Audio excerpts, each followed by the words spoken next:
Heart Horizon.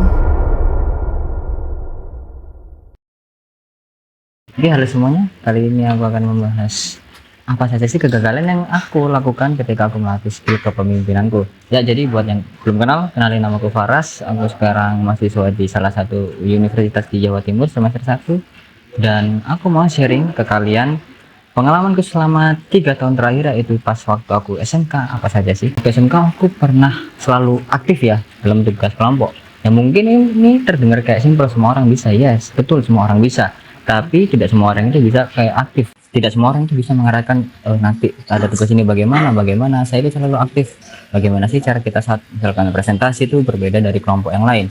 Lalu yang kedua, ini saya pernah menjadi sutradara film pendek 2 kali dan juga menjadi produser untuk video iklan tugas akhir saya. Yang ketiga, saya juga pernah menjadi ketua OSIS dalam sekolah saya.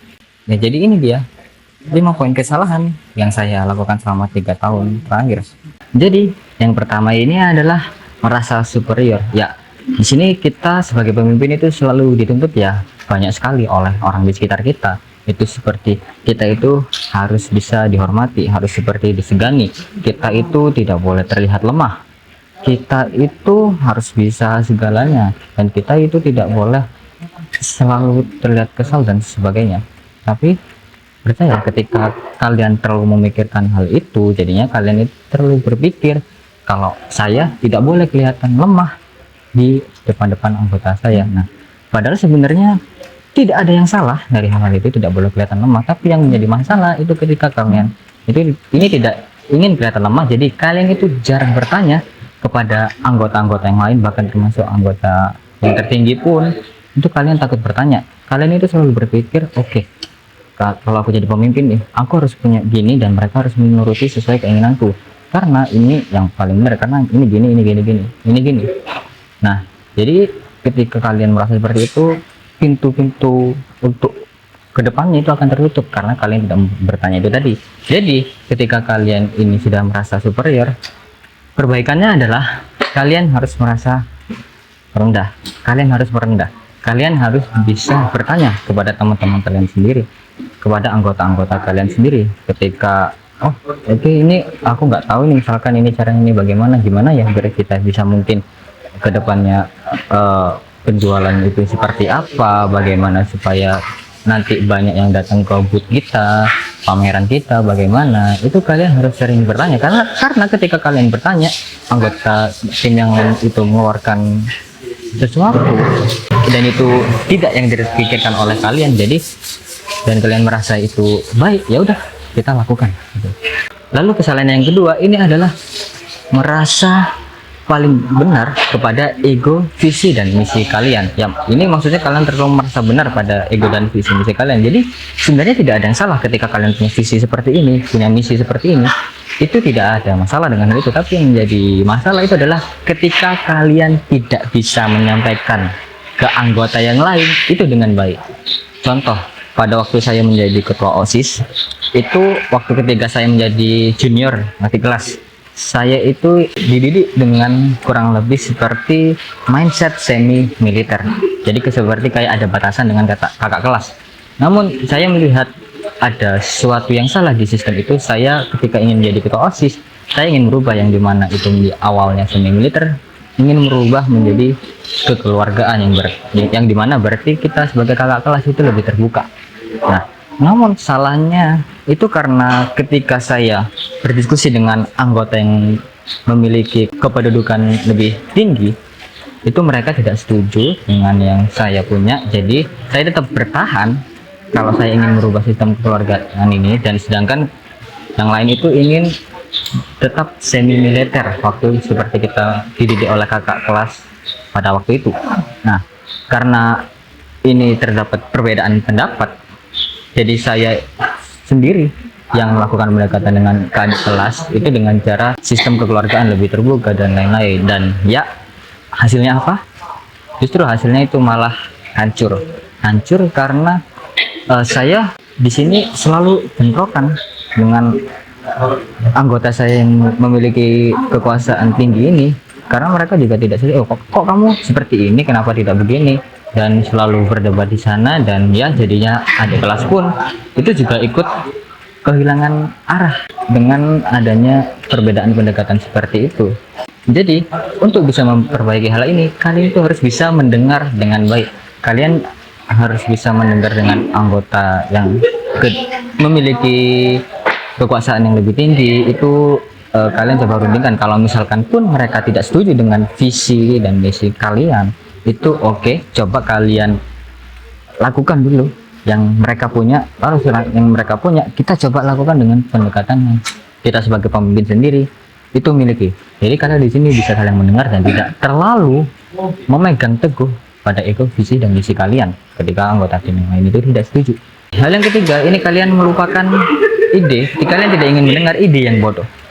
Ya, jadi ketika kalian kelompokkan itu selalu brainstorming. Di saat kalian brainstorming, pasti ada ide yang terdengar bodoh dan kalian kayak udah nggak usah lakuin ini, udah. Jadi kayak banyak ide yang ketolak sampai ide set. Nah, padahal sebenarnya ide yang mungkin terdengar bodoh itu bisa menjadi kepingan emas untuk menuju jalan yang kalian inginkan. Contohnya pada saat saya itu memimpin satu kelompok ketika ospek, kita kan didapat tugas untuk berjualan minuman pada saat itu dengan temanya Brazil digabung dengan kota Makau. Makau ini salah satu kota dari Cina.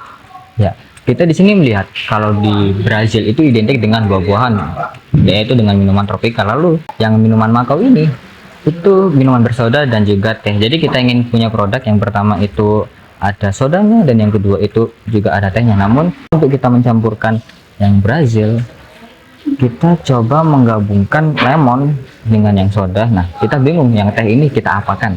Lalu bisa ada anggota yang lain bilang apel. Oke, kita coba pakai apel aja. Padahal sebenarnya kita sudah teliti sebelumnya, apel itu tidak ada dalam Brazil. Ya sudah, nggak apa-apa, tapi kita coba masukkan. Memang terdengar bodoh karena apel itu tidak ada dalam minuman khas Brazil. Tapi waktu kita nyoba mempraktekkan apel itu digabungkan dengan teh, ternyata apel itu juga laku. Banyak juga yang ingin membeli minuman teh apel tersebut. Ya, dan siapa sangka juga kan, ternyata ide bodoh ini itu bisa menjadi kepingan emas. Jadi kalian harus tetap mendengar ide bodoh yang disampaikan oleh anggota kalian dan kira-kira hal bagian apa yang bisa diambil dari ide tersebut. Lalu yang keempat, ini adalah berpikir keras pada awalnya saja, lalu selanjutnya kalian menganggap aman. Ya, tentu kita sebagai pemimpin itu harus seperti punya pondasinya dulu.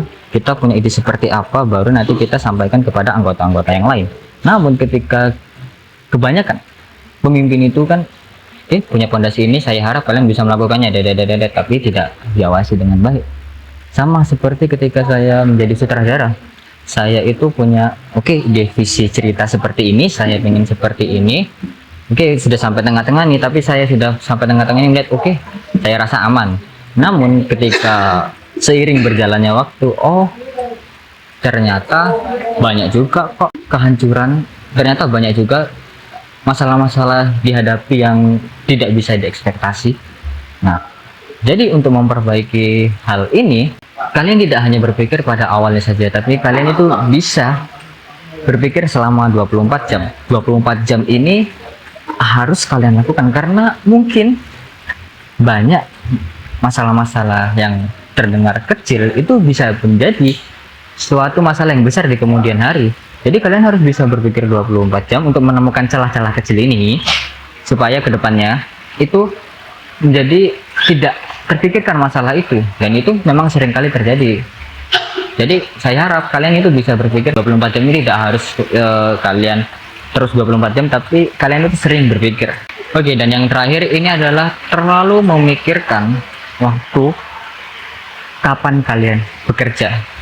Ya, jadi kalian ini bekerja ketika ada sesuatu yang mengganjal nih baru kalian kerjakan. Ternyata yang ini mengganjal nih, baru kalian kerjakan.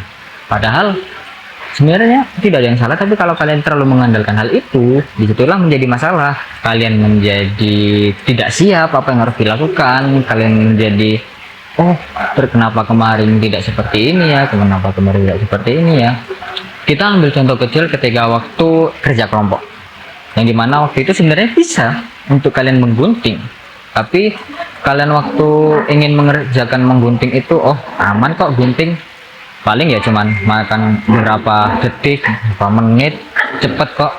Namun ketika makin berjalannya waktu, oh aman, tapi waktu deadline ternyata kalian belum gunting sama sekali. Di situlah semua keteteran, dan ternyata tidak hanya gunting saja yang harus dipikirkan, jadi ada masalah-masalah lain. Oh yang ini belum, padahal kelompok yang lain itu sudah terselesaikan loh masalahnya loh, tapi kalian enggak.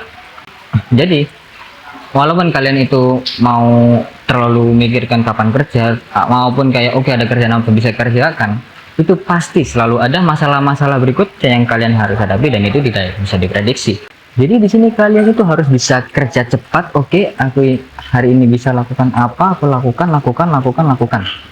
Dan ya ketua itu harus bisa kerja cepat, karena supaya tidak ada masalah di kemudian hari. Itu ternyata cuman masalah kalian itu tidak ingin bekerja yang sebenarnya bisa kalian kerjakan. Saya ucapkan selamat kepada teman-teman, karena kalian dari sini sudah tahu ya perbedaan antara tradisional leadership dan juga servant leadership. Jadi perbedaan ini adalah ketika tradisional leadership itu diterapkan, itu bentuknya seperti piramida, yang dimana itu kalian berada di atas, dan semakin bawah ini semakin lebar, jadi kalian itu hanya mengontrol dari atas ke bawah. Namun ketika kalian memiliki mindset servant leadership, kalian itu seperti piramida kebalik ya. Kalian itu memang yang berada di bawah, tapi kalian kan tetap punya kekuasaan, jadi kalian bisa melayani, dan juga kalian itu melayani dengan yang baik. Kalian ini bisa mendukung dan juga bisa mengembangkan anggota-anggota yang lain. Sekian, itu saja video yang bisa saya sharing kali ini. Sampai jumpa di lain video.